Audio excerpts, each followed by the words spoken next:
Selecting the right jobs for video can be an easy task if you know what you're looking for. The reality is not every job needs to have a video created for it, and not every job will benefit from having a video. But how do you choose? What's your criteria? I'm going to go over that for you today in this video.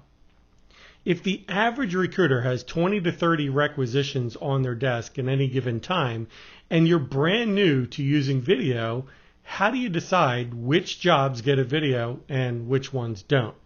How do you make sure that you're not wasting your time creating videos for jobs that are not going to benefit from having a video job ad? In most organizations, all of the open positions that get filled every year, 85% of those that get filled with little to no involvement from the recruiter. All they have to do is open the job rec, publish it on the career website, and maybe post it to a job board or two. And there's enough candidates in the marketplace that within 30 or 60 days, you can typically make the hire. 10% of the jobs will need some kind of interaction from the recruiter, and around 5% of the jobs will eat up the majority of the time, money, and resources that the company has allocated to recruiting every single year. So which ones get the video?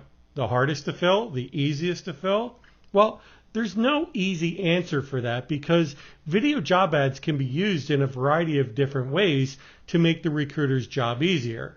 You can use a video to weed candidates out by saying things like do not apply unless you have XYZ, or you can use it to weed candidates in and open it up to more candidates by creating urgency or mentioning that you have more than one job opportunity available. You can use video to get passive candidates interested and excited about the job, but you can also use video to narrow down that list of 200 candidates down to 20 or 30, maybe highly qualified candidates, and that would certainly make life a lot easier for the recruiter, wouldn't it?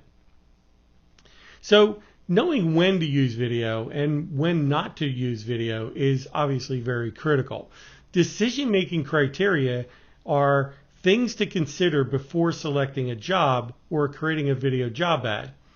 First of all is candidate supply, market demand, skill set type and availability, location, and salary. And then lastly, differentiation. In other words, what's different or unique about this job? Supply and demand is how many candidates can you source or that have already applied. As a beginner recruiter using video, I suggest you start with jobs that have more than 50 candidates within a given local area. Ask yourself or the hiring manager, are the skill sets required for the position in high demand? Location. Does the location you're recruiting in have reliable internet access and a viable pool of candidates?